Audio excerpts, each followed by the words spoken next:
पकड़े रहिए। व्यक्तित्व पर प्रकाश डालकर हमें अनुप्रेरित करें। विवेकानंद के जन्म दिवस को हम राष्ट्रीय युवा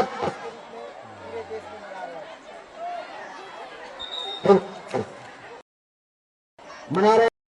हम महोदय से निवेदन करेंगे कि आकर के प्रकाश डालें उनके व्यक्तित्व एवं कृतित्व पर, और सर कुछ ध्यान भी कराएंगे, मेडिटेशन भी कराएंगे। धन्यवाद।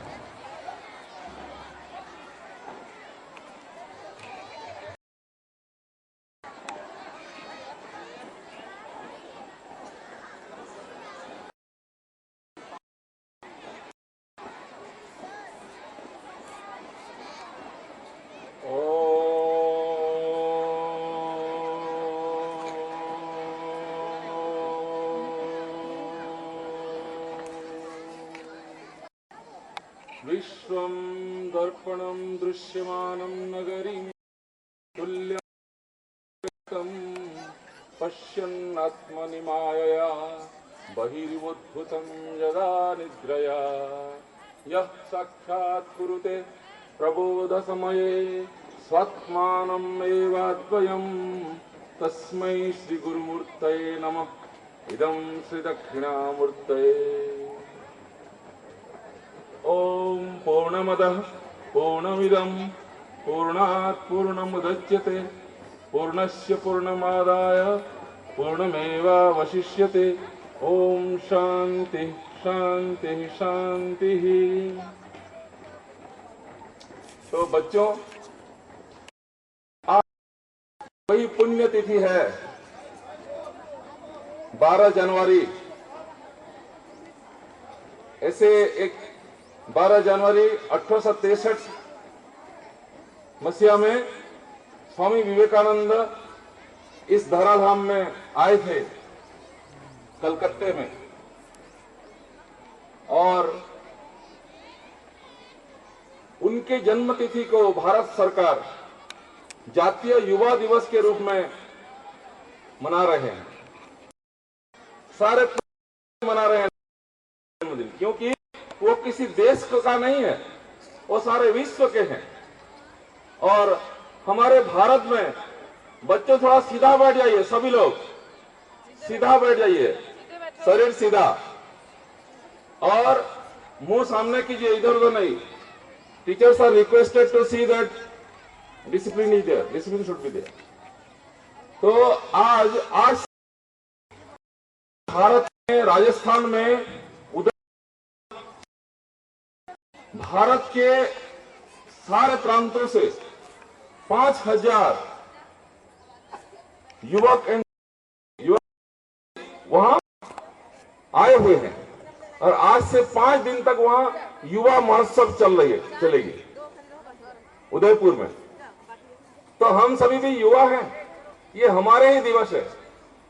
स्वामी विवेकानंद के जो जन्मदिन है, ये हमारे ही दिवस है, जातीय युवा दिवस, नेशनल यूथ डे।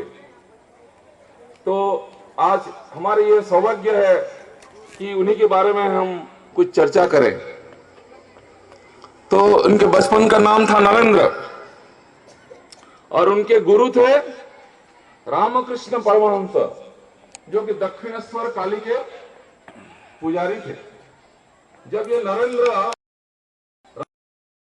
से उनके पहली मुलाकात हुई, तो पूछे, आपने ईश्वर देखे हैं क्या? ये सवाल वो आगे बहुत लोगों को किए थे, लेकिन किसी का भी उत्तर उन्हें संतुष्टि नहीं दे पाए थे। रामकृष्ण परमहंस ने बोला, हाँ मैं देखता हूं, मैं ईश्वर को देखता हूं, और अगर तुम चाहो तो तुम हो। तो उसके बाद नरेंद्र 4 साल तक रामकृष्ण परमहंस के साथ रहे,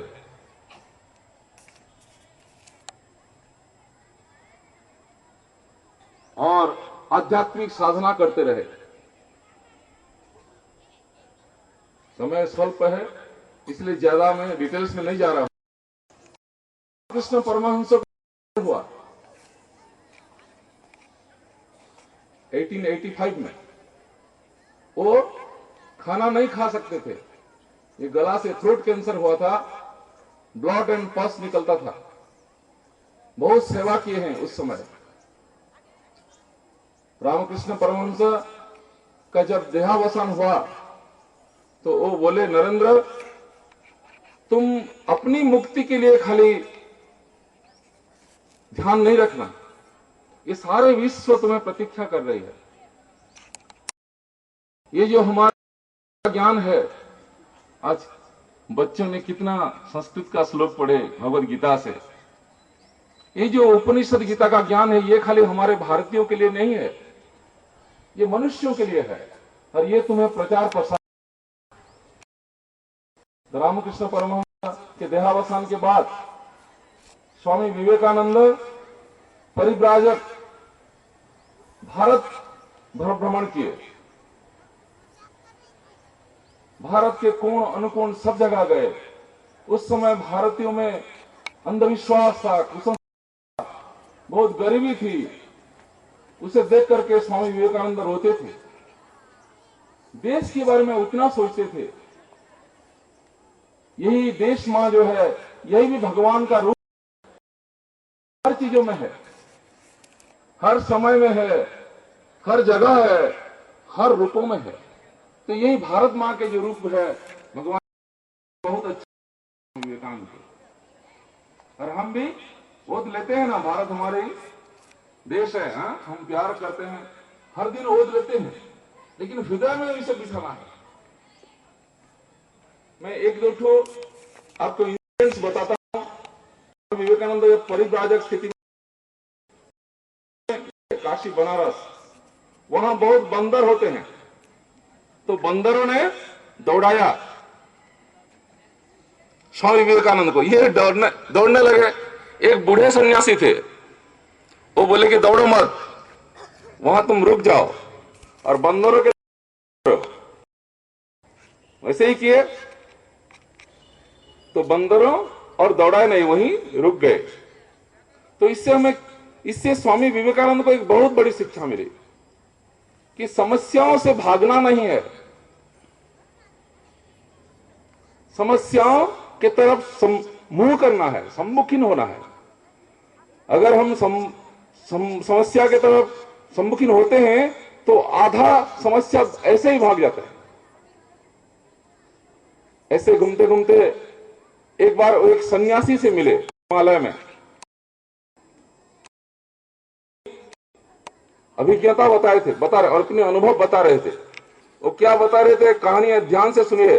मैं फिर से निवेदन करूंगा, सभी लोग सीधा बैठ जाइए ताकि आप ठीक से सुन सके। वो सन्यासी बताया कि एक बूढ़े बाबा थे, बूढ़े सन्यासी थे। उन्हीं के घर एक चोर आया चुराने के लिए। ये सन्यासी की जो चीजें थी, किताबें और क्या कमंडलू और क्या चीज, एक कंबल में डाला और कंबल में गंठरी बांधी। और जब वो भागने लगा था लेकर के, कि नींद टूट, तो डर के मारे भागा। सन्यासी ने उठा, देखा कि एक गंठरी है। बाहर देखा एक आदमी भागे जा रहा है। तो समझ गए। वो क्या किए, वो गंठरी पकड़ करके वो चोर के पीछे भागे। बोल रहे रुक जाओ रुक जाओ रुक जाओ। चोर देखा एक बूढ़ा आदमी से आ रहा है, तो वहां चोर रुक गया। तो सन्यासी ने जा करके बोला, प्रभु आप मेरे घर पधारे थे चोरी करने के लिए, और इसे बिना लेके आप कहां जा रहे हैं, इसे लेकर के जाइए। वो चोर की आंखों में आंसू आ गए। इसके अंदर वो परिप्रकाश हो गया, उसका हृदय परिवर्तन हो गया, और वो चोर एक साधु बन गया, सन्यासी बन गया। ये वही सन्यासी हैं जो कि विवेकानंद को बोल रहे हैं, वही चोर थे। वो खुद अपने दास्तान बता रहे हैं कि मैं वही हूं। तो इससे भी स्वामी विवेकानंद को शिक्षा मिली। कितना बुरा हो, उसके अंदर दिव्यता है, अच्छाई है। और ये साधु संन्यासी लोग क्या करते हैं, सब चीजों में भगवान को देखते हैं, सभी में भगवान को देखते हैं। वो चोर में भी भगवान को देखे। तो जब हम किसी बुरे आदमी में भी भगवान को देखते हैं तो उनके अंदर जो भगवत्ता है वो बाहर आ जाती है, परिप्रकाश हो जाती है। ऐसे घूमते घूमते वो पहुंचे कन्याकुमारी में। कन्याकुमारी है और कंट्री, वहां इधर बंगोपसागर है, बे ऑफ बंगाल ईस्ट में, वेस्ट में है अरबियन सी और नीचे है इंडियन ओशन। तीनों वहां मिले हुए हैं। वहां तैर करके जा करके 1.5 किलोमीटर पानी समुद्र में तैर करके गए और एक वहां एक पथरीला जगह है, वहां बैठ करके 3 days and 3 nights he meditated. Swami for 3 days and 3 nights continuously on what? On Mother India. The past of Mother India, the present condition and future. He had a vision that Mother India will have much glory, much more glory than the past. She will be enthroned again and she will be the queen of the world.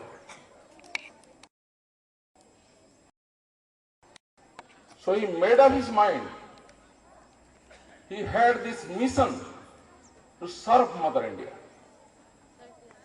See, Swami Vivekananda has told a very precious thing. Whatever you think, that you will be. आप जो सोचते हो, आप वही हो जाते हो। तो मदर इंडिया के बारे में सोचे, तो मदर इंडिया खुद हो गए। He became India. ज्ञानियों ने, विद्वान लोगों ने बोले हैं, if you want to know India, know Vivekananda. Vivekananda ने खुद भी बोले हैं, आई एम कंडेंस्ड इंडिया। तो देखिए सारे भारत उनमें समा गया। और उसी समय ये आया, मैसेज आया कि चिकागो में धर्म महासभा हो रहा है। वहां गए और वहां क्या संबोधन किया आप सबको पता है, sisters and brothers of America. And for 3 minutes, long 3 minutes, all the audience stood up and clapped for long 3 minutes. Sisters and brothers of America. 10 days, this conference continued, and he was the most lovable person. Everyone loved him.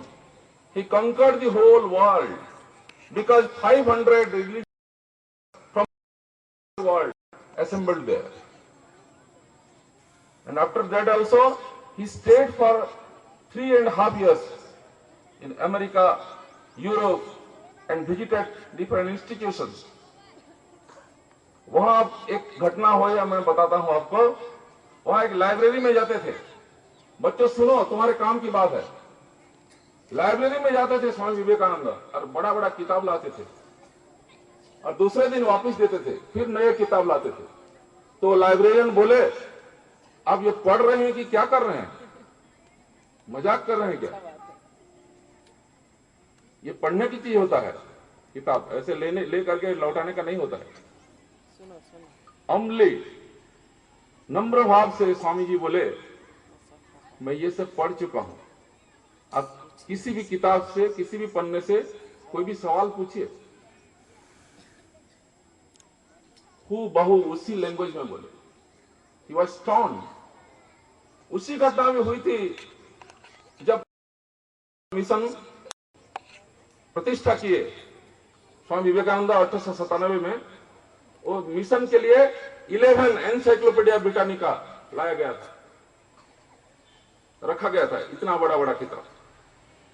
तो उनके एक disciple बोले कि ये जो किताबें हैं, एक आदमी एक लाइफ टाइम में नहीं पढ़ सकता।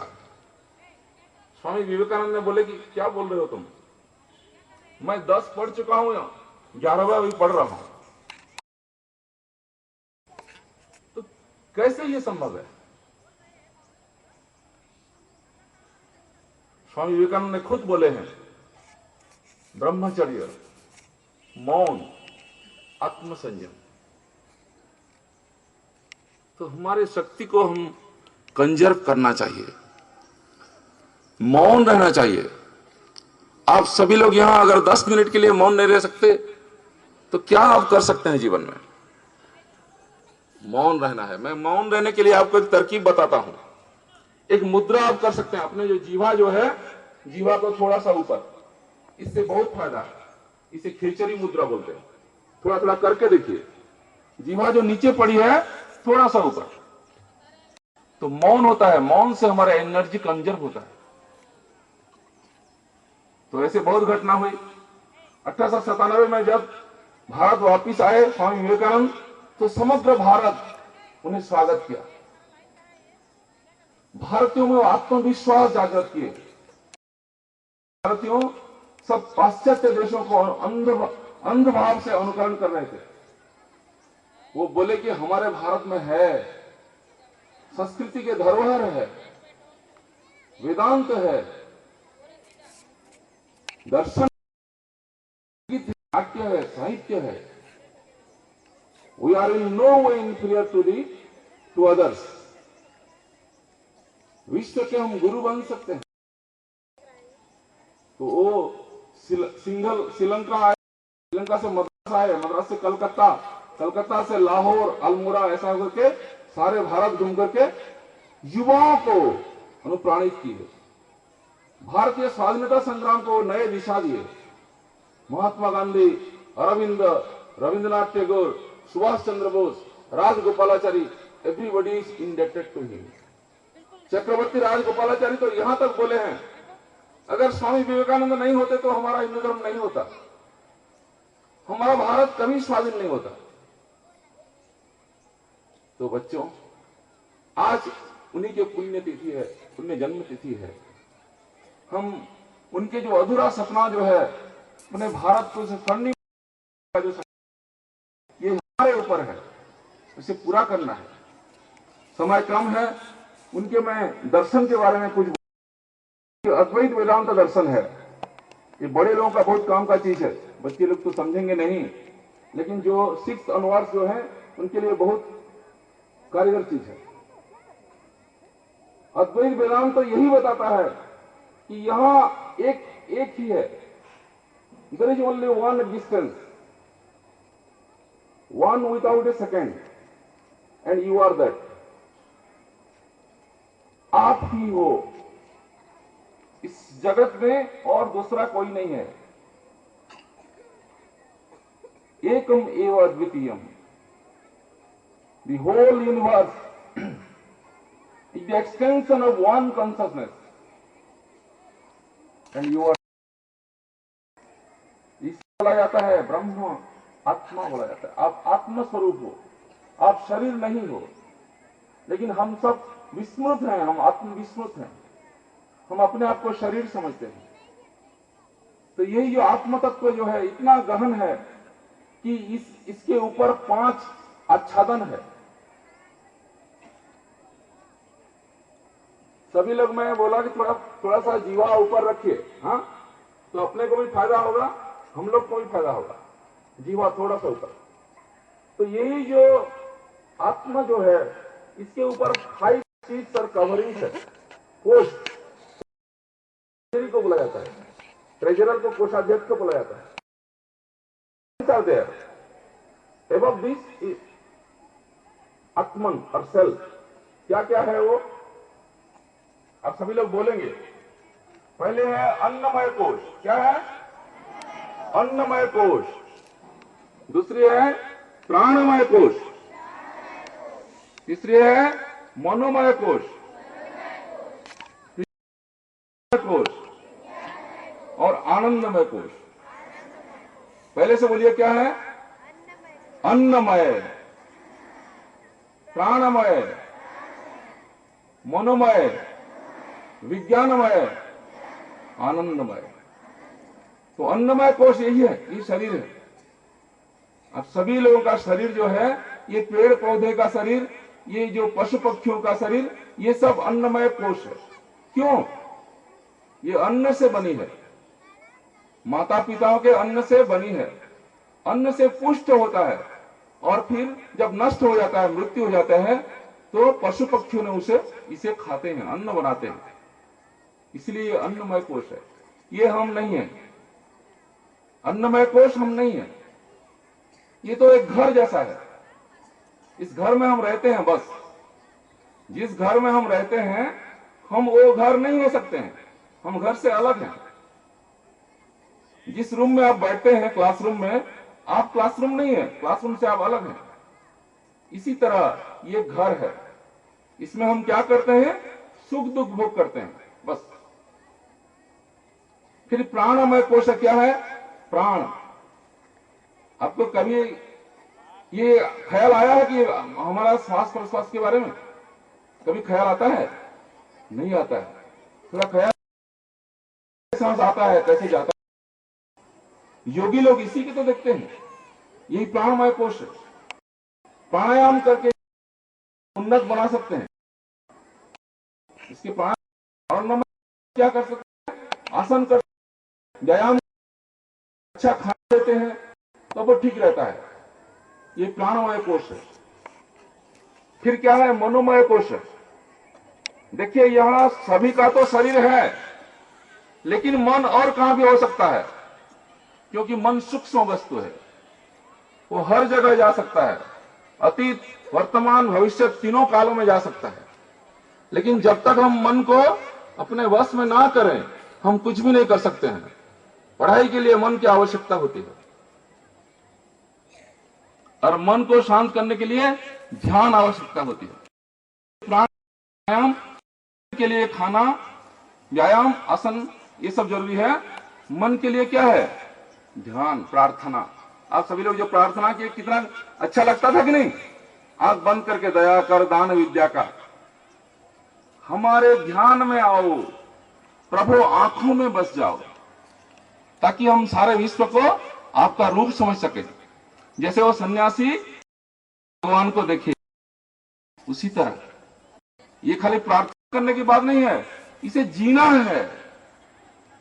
सही मायने में कि आप भगवान को प्रार्थना करिए कि आप हमारे आंखों में बस जाइए। फिर विज्ञानमय कोश बुद्धि है। आप पढ़ रहे हैं, साहित्य, गणित, विज्ञान, संगीत विद्या, युद्ध विद्या, आर्किटेक्चर, इंजीनियरिंग, मेडिकल, ये सब विज्ञानमय कोश है, बुद्धि, जिससे आप समझते हैं चीजों और आप डिसीजन लेते हो, ये करूं कि वो करूं, इंजीनियरिंग पढ़ूं या मेडिकल पढ़ूं। बुद्धि डिसीजन लेती है कि ना, मैं मेडिकल पढ़ेंगे। तो ये बुद्धि है। और विज्ञानमय कोश से और गहन क्या चीज है? आनंदमय कोश। ये सबसे आत्मा का एकदम नजदीक है। अगर हम आनंदमय कोश को जान लें तो आनंदमय कोश है क्या? इसके लिए आपको 3 अवस्थाएं जाननी होगी। 3 अवस्था, जागृत, स्वप्न और सुषुप्ति। Waking, dream and deep sleep. थोड़ा इस सबका भी ले लीजिए, नीचे उतर करके। तो ये waking, dream and deep sleep ये है क्या? सुबह से जब हम उठते हैं, नींद टूटती है, जागृत अवस्था है। इसी से कोश है, प्राणमय कोश है, मनोमय कोश है और विज्ञानमय कोश है, आनंदमय कोश है, सब काम करते हैं। मन बुद्धि काम, और आंख, नासा, जीवा से हम ये बाहरी दुनिया को हम एक्सपीरियंस करते हैं। स्वप्नावस्था, ये शरीर जो अन्नमय कोश से है वो नीचे लेट जाते हैं, लेकिन ये प्राणमय, मनोमय और विज्ञानमय ये सब चालू होते हैं। तो हम आंख बंद होते हुए भी हम सपना देखते हैं, खाना नहीं होने से भी हम खाते हैं। होता है कि नहीं? सपना में सही लगता है, एकदम रियल लगता है सपना में।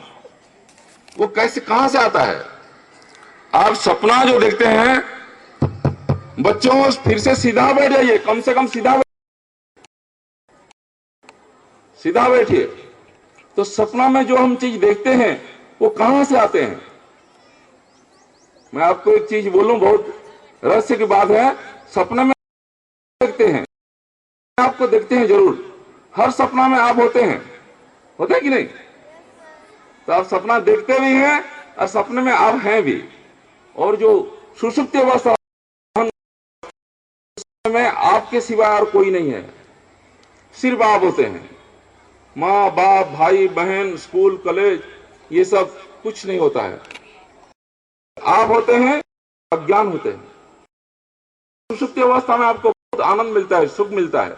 7-8 घंटा कैसे सोते हैं पता नहीं चलता है बहुत, क्योंकि वो विज्ञानमय मनोमय कोश नहीं है, मन बुद्धि नहीं होते हैं। तो ध्यान में हम उसी आनंद को पाते हैं। तो आत्मा का अब समझे कि जिस आत्मा ब्रह्म का ये सारे विस्तार है, सारे जगत आत्मा का स्वरूप है, वो 5 चीजों के अंदर है। अन्नमय, प्राणमय, मनोमय, विज्ञानमय और आनंदमय। तो इसके अंदर तो सच्चाई का आप मनुष्य जन्म का लक्ष्य बताए हैं स्वामी विवेकानंद। अराइज, सुनिए, ये सबसे बहुत अच्छा चीज है। स्वामी विवेकानंद के फोटो के नीचे लिखा, आप पढ़े भी होंगे, arise awake and stop not, goal is reached, all the power is within you, you can do anything and everything, believe in that, do not believe that you are weak, take all the responsibilities on your own shoulder, do not blame anybody, you are the creator of destiny। कितना अच्छे चीज बोले हैं, you can do anything and everything, किसी को blame मत कीजिए। तो अपने आप को जानना ये सबसे बड़ा काम है। हम लोग तो पढ़ते हैं फिजिक्स केमिस्ट्री बायोलॉजी मैथमेटिक्स पढ़ते हैं, बहुत एग्जाम देते हैं, एग्जाम दिए हैं, एग्जाम देंगे, लेकिन सबसे बड़ा एग्जाम बड़ी कौन सा है? मैं कौन हूं, यही जानना। अगर मैं आत्मस्वरूप हूं और अगर मैं आपको शरीर जानूं तो इससे बड़ी गलती कोई नहीं कर सकता। यही कठोपनिषद यमराज जी नचिकेता को बताए हैं कि शरीर रथ जैसे chariot, eyes ears these are horses, mind is reins, और इंटेलेक्ट जो है वो सारथी है और आप रथी हैं। ये सब हमारे प्रजा हैं, दीज आर आवर सर्वेंट्स, और हम उनके प्रभु हैं। लेकिन क्या देखिए, हम अपने आप को शरीर समझते हैं, हम अपने आप को रथ समझते हैं। अभी थोड़ा हम ध्यान करेंगे, समय बहुत हो गया, सभी लोग सीधा बैठ जाइए और हम शरीर से अलग आज अनुभव करके जाएंगे। यहां से हम शरीर से कैसे अलग हैं। ये शरीर एक मंदिर है और इसमें हम देवता स्वरूप हैं। ये सब पूजा करते हैं, हमारी आंख कान नासा जीवा मन बुद्धि, ये हमारे नौकर चाकर हैं। सभी लोग सीधा बैठ जाइए, शरीर सीधा, मुंह सीधा, हाथ ऐसे ज्ञान मुद्रा में, ज्ञान मुद्रा है, ऐक्य है। ये 3 अवस्था है, जागृत सपना सुषुप्ति अलग है। और आंख का पुतला थोड़ा सा ऊपर कर, अभी थोड़ा हम कुछ मंत्र बोलेंगे और बीच में बोलेंगे कि खेचरी मुद्रा करो। जब मैं खेचरी मुद्रा करो बोलूंगा तो जी ऐसा खेचरी मुद्रा, अभी नहीं, अभी खाली ज्ञान मुद्रा, आंख थोड़ा, आंख का पुतला ऊपर, और सभी लोग आंखें बंद करें। Teachers please see, everyone close your eyes, pupils remaining above, आंख रहेंगे सभी। एक साथ प्रार्थना करेंगे हम लोग।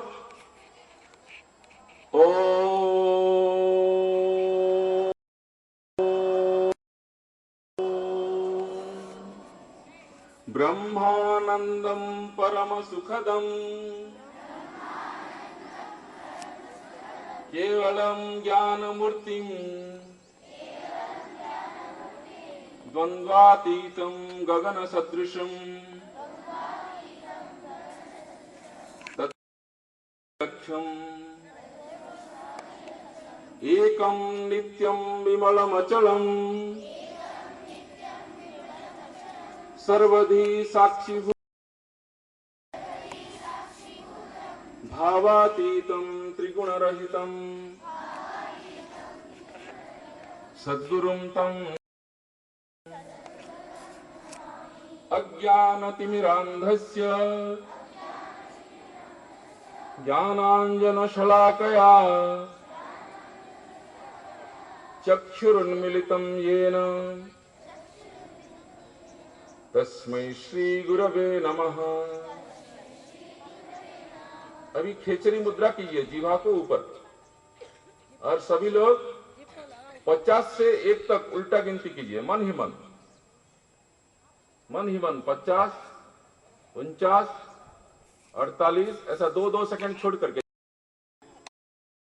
ऊपर रहेंगे, जीवा ऊपर रहेगी।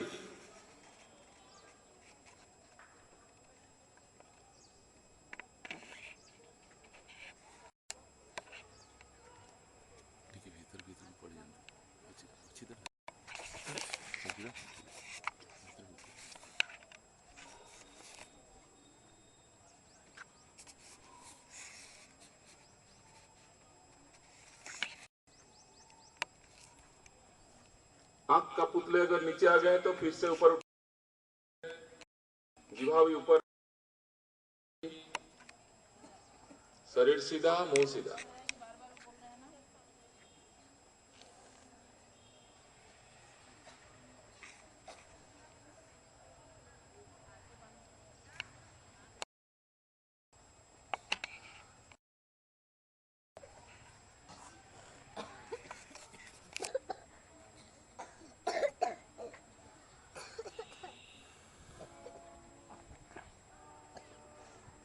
धीरे धीरे गिनती कीजिए।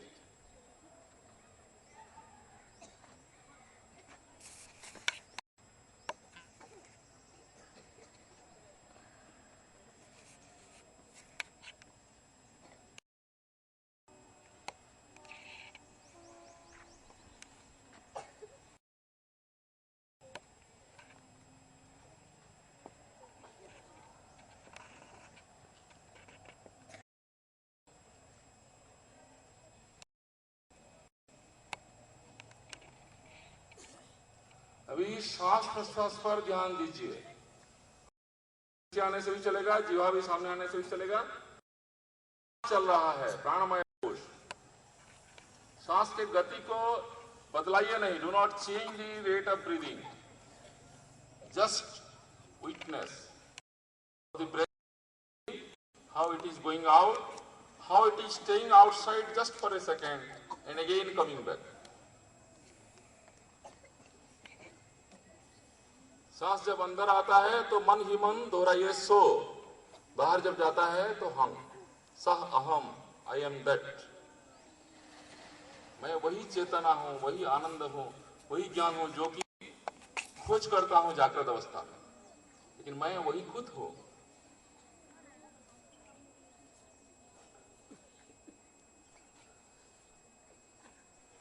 सांस जब अंदर आता है तो सो, बाहर जब जाता है तो हम।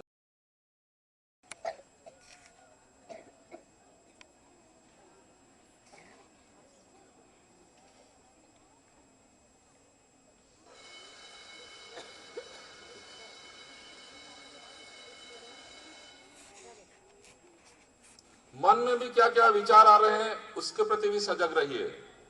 मनोमय कोश, विज्ञानमय कोश के भी साक्षी रहिए।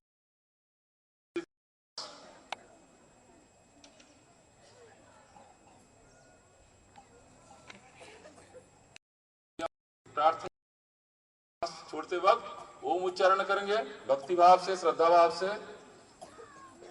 ओ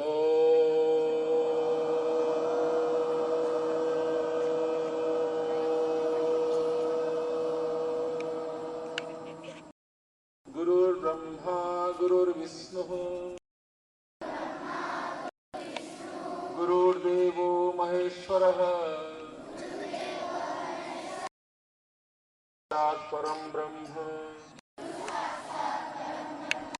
तस्मै श्री गुरवे नमः।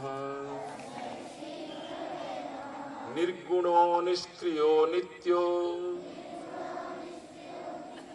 निर्विकल्पो निरंजनः निर्विकारो निराकारो नित्यमुक्तो असतो मा सद्गमय तमसो मा ज्योतिर्गमय मृत्योर्मा अमृतं गमय। सर्वे भवन्तु सुखिनः सर्वे सन्तु सर्वे भद्राणि पश्यन्तु मा कश्चित् दुःखभाग् भवेत्। ओम पूर्णमदः पूर्णमिदं पूर्णात् पूर्णमुदच्यते पूर्णस्य पूर्णमादाय मेवावशिष्यते। ओम शांति शांति शांति।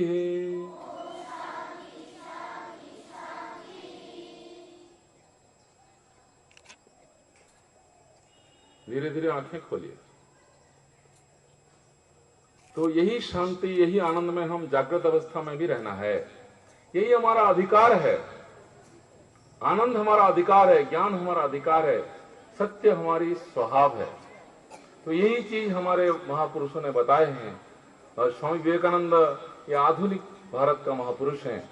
और मैं भगवान से यही प्रार्थना करूंगा कि आप सभी लोग स्वामी विवेकानंद को प्यार करें, ताकि उनके जो गुण है आपके अंदर भी आ जाए। स्मरण शक्ति वाला जो चीज है, यही ध्यान आपको अभ्यास करनी है घर में। जैसे शरीर के लिए खाना खाते हैं 2 वक्त, इसलिए मन और बुद्धि के लिए यही खाना है, यही ध्यान। ओम